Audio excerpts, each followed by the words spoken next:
Hey everyone, Justin and Jesse Klein here with the Klein Real Estate team. Today we are going to cover the Surrey Skytrain and the possible extra appreciation that you could see happening there. We've been hearing a lot of hype about the Surrey Skytrain for quite a few years now. Everyone who I call who's in Surrey and relatively close to one of the proposed stations, it's like one of the first things they tell me about, oh, the Skytrain's coming in. So figured we'd run a quick analysis on this and see if this is a great area to invest in. Most people in Vancouver, they just kind of like buy a property, close their eyes and pray that it goes up. And so the cool thing about this Skytrain is that potentially you have the opportunity to buy a property and have baked in appreciation, not relying on the market. So the market goes up, let's say 0% after you buy for the next 5 years. God forbid, how terrible would that be? But because of the Skytrain coming in, the market actually goes up 10 or 20. Your property specifically goes up 10 or 20% in value because of this new value added amenity. And that's the idea of this whole video. And we're going to try and show you guys that this is a possibility based on prior scenarios. What's going to happen in Surrey is they're going to extend the Expo Line Skytrain station all the way into Langley. I'll put up on the screen here where the stations are going to be. This is set to complete in late 2028. It'll take just over an hour to get to downtown from Langley, which is amazing. That's really interesting because when I think of Langley Skytrain, the first thing I thought was like, who the heck would want to sit on that thing for so long? But if you compare that to Coquitlam, what's the last stop in Coquitlam, Justin? How long is that? Isn't it about 50 minutes? Yeah, it's more. It's a little it's more, yeah. So even from Coquitlam area, you're still looking at like 40. I think it's around 45 minutes. So, yeah.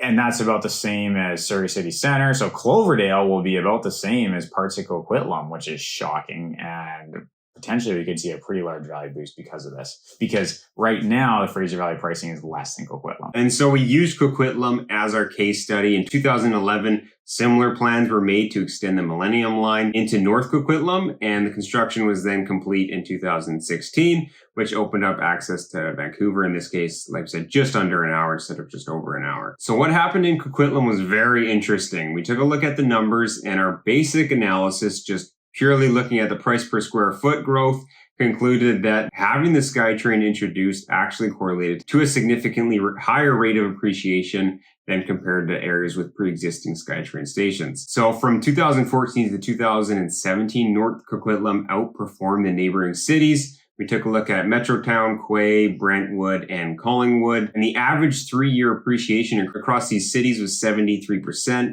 Where North Coquitlam was 114%. Now consider that the market was ripping at that time, but you're looking for that added appreciation that North Coquitlam saw. It's about the delta between North Coquitlam and other areas like Burnaby that already had the Skytrain. You can take a look at the graph timeline here. You can see when the project was proposed. Everything was kind of on par, and we indexed this so you can see everything starts at 100 on even playing field. And then about a year before the project was completed, North Coquitlam started to break away from the rest of the towns in terms of appreciation. And then after it broke away, it consistently stayed above the rest of the cities. And then today you can see that if you purchased a home right before the Skytrain, you would have gained significantly more equity than the surrounding cities. 43% is a lot. The problem with this basic number is we're just simply looking at one graph.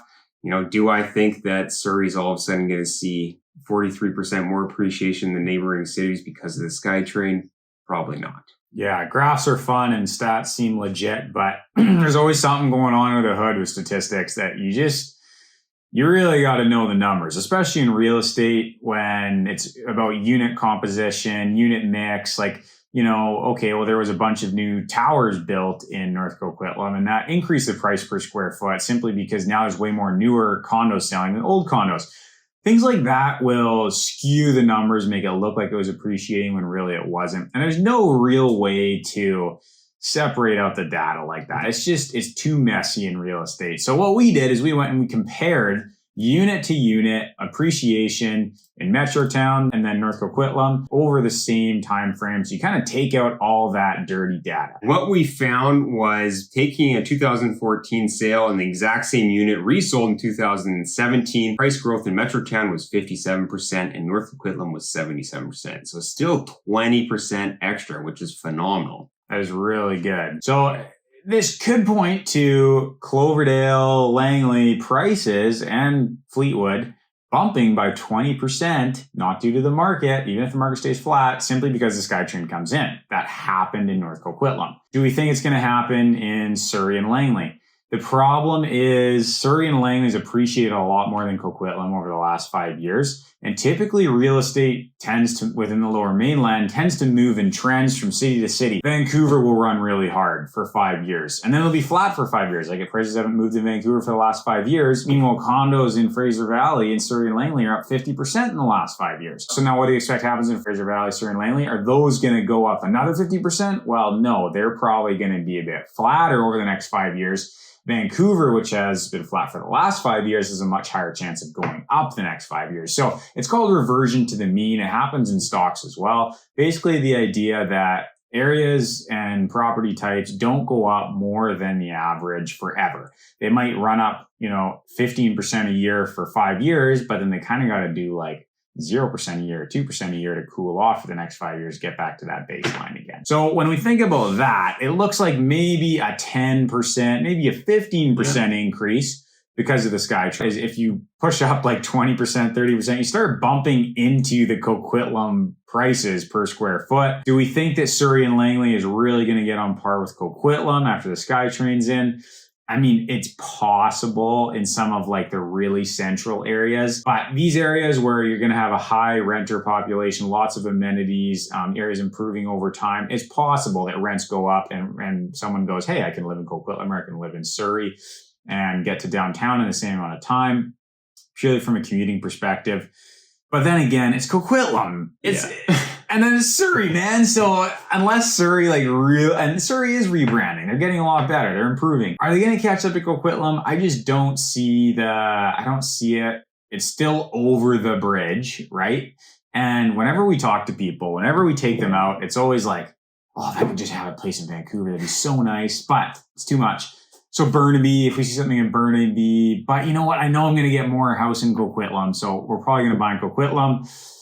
And if you see a smoking deal in Surrey, I'll consider it. I don't think I'm going to Surrey though. That's what every buyer says to us. That's looking to be close to downtown. And so we just don't see Surrey really kicking that reputation, as well as they're just over the bridge. Bottom line, that Fraser River is not going away. And that will always affect the value of Surrey. Just to give you a quick idea of the historical versus realistic expectations. So if you were to purchase this $535,000 condo that's relatively near a SkyTrain station, applied the 43% appreciation, you'd end up with $754,000 in 3 years, which is crazy. Now, if you applied the 15% appreciation, you'd end up with it being worth $615,000 in the 3 years instead, which is still amazing and we think a little bit more realistic. Now, I know what you're thinking right now. Okay, but why would I buy an existing condo if I can just buy a pre-sale, which will be completing when the SkyTrain's already done?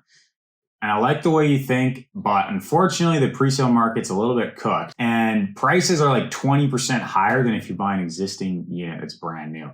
So this 535 unit that's available for sale right now, you can buy it, stick a tenant in there. It'll probably be negative cash flow, $400 a month, which obviously sucks. Makes you think, I could just get pre-sale, not to deal with the tenant and negative cash flow. Yes, valid. Problem is that unit new is probably like $750,000 pre-sale. And even if instead of buying that $535,000 like 10-year-old unit, you could buy like a brand new one ready to be occupied for maybe like $610,000, $620,000. And then the pre-sale one's like $750,000. So it's like, what? It doesn't make sense. So pre-sale is priced like 15 to 20% over brand new, ready to be occupied units right now. That means that any amount that the market goes up for that SkyTrain going in, even if it's 15, 20%, you already paid that amount to the developer because it was baked into the future value expectation with the pre-sale. So this only really works with resale properties. Stuff that's already been occupied. The prices aren't baked in there yet because not very many people want to hold it for the next 3-4 years with the tenant, but sure, I'll sign a pre-sale contract and let it just sit there. It's a lot easier to do, and so it gets baked into the pricing. Yeah, and the key thing to remember here is that we're talking about added appreciation. So we're not saying that this is going to appreciate, only 15%. It's whatever the appreciation is or depreciation over the next 7 years plus that 15%. And that's kind of what we're forecasting. So if you want to see some of the best options that are going to be right near one of these SkyTrain stations, click the link below and then we'll make sure to send you our list. Thanks everyone for watching. Don't forget to like and subscribe or leave us a comment if you enjoyed the video.